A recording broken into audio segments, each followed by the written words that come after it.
கொண்டக்கடலை குருமா எப்படி செய்யலாம்னு பார்க்கலாம்.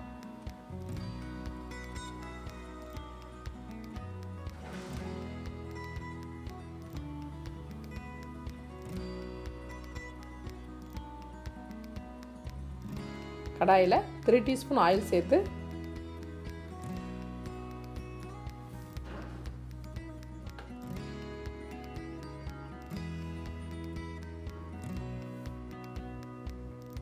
ஆயில் சூடான பிறகு 3 பட்டை 4 கிராம்பு 3 ஏலக்காய் சேர்த்து தாளிச்சுக்கலாம்.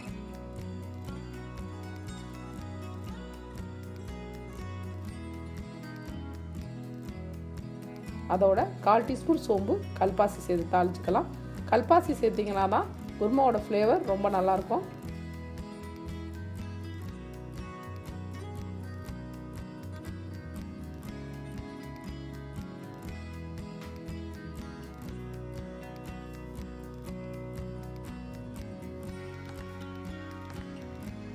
எல்லாம் நல்லா பொரிஞ்சு வந்த பிறகு ஒரு பெரிய வெங்காயத்தை பொடியாக நறுக்கி சேர்த்துக்கலாம்.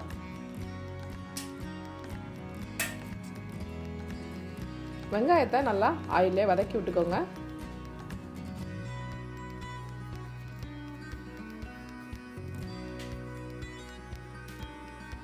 வெங்காயம் நல்லா வதங்கின பிறகு 1 டீஸ்பூன் இஞ்சி பூண்டு பேஸ்ட் சேர்த்து இஞ்சி பூண்டு பேஸ்ட்டோட பச்சை வாசனை போகிற வரையும் நல்லா ஆயிலே வதக்கி விட்டுக்கலாம்.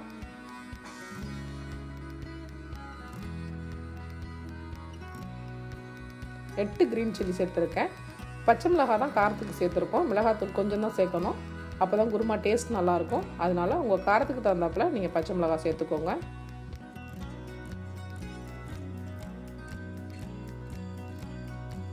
ஒரு தக்காளியை பொடியாக நறுக்கி சேர்த்துக்கலாம்.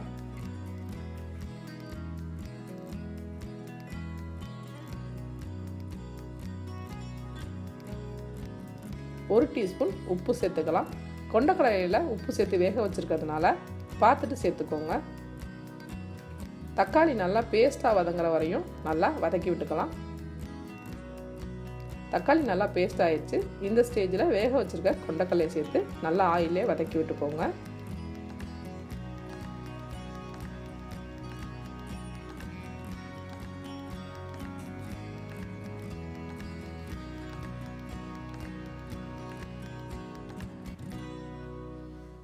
கொண்டக்கடலையை நல்லா வதக்கின பிறகு தேவையான மசாலா சேர்த்துக்கலாம். 1/4 டீஸ்பூன் மிளகாத்தூள், 1/4 டீஸ்பூன் மஞ்சத்தூள், 1/2 டீஸ்பூன் மல்லித்தூள்,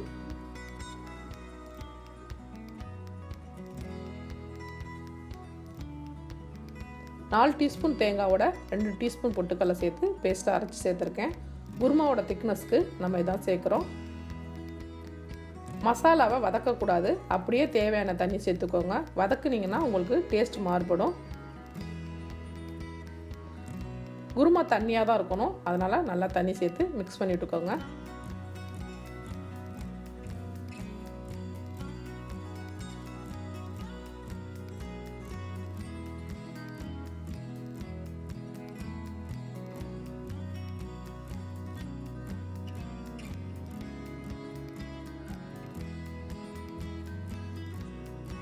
குருமா நல்லா கொதிக்கட்டும். குருமா நல்லா கொதிச்சு அதை சுற்றி உள்ள நுரையெல்லாம் அடங்கிடணும். அதுதான் உங்களுக்கு குருமா ரெடி ஆயிடுச்சுங்கிறதுக்கு சரியான பக்குவம்.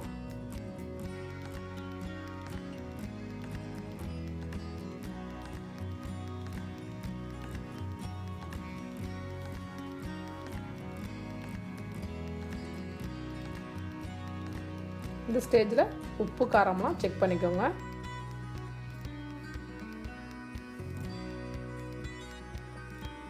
குருமா கொதிச்சு நல்லா ரெடி ஆயிடுச்சு. கடைசியாக மல்லித்தலை சேர்த்துக்கலாம். மல்லித்தலை சேர்த்து ஒரு கலரி விட்டுக்கோங்க.